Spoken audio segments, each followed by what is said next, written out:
जिजामाता मंदिर ट्रस्ट त्रिपुरा देवीचा यात्रा उत्सवाला सुरुवात झालेली आहे।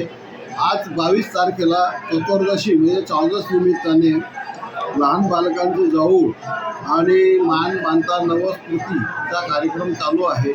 तर आज याच्यामध्ये गर्दीची एवढी होणार आहे, तरी प्रत्येकाने आपले लहान बालके आपले दागदागिने हे सगळं सांभाळायचे आहे आणि कुणालाही असं काही त्रास होईल असं करू नये। कारण काय मतलब उन्हाचाही जवळ येतो, ऊन पण आहे जवळ आणि आम्ही मंदिराच्या परिसरात चारी बाजूने मंडपाची सोयी केलेली आहे। मंडपाच्या सोयीचा फायदा घ्या। पाण्याच्या सुविधा केलेल्या आहे।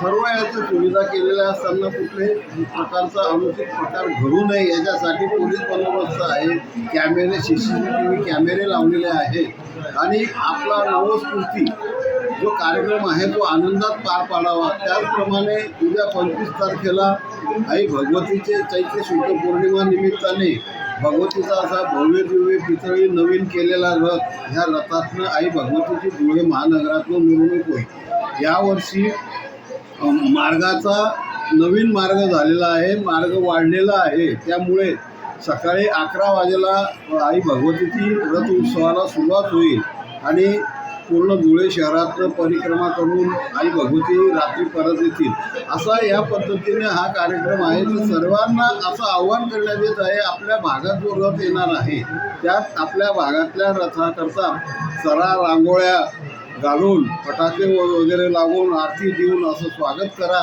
आई भगवती आपल्या दाराशी येत आहे, मोठ्या आनंदाने स्वागत करा।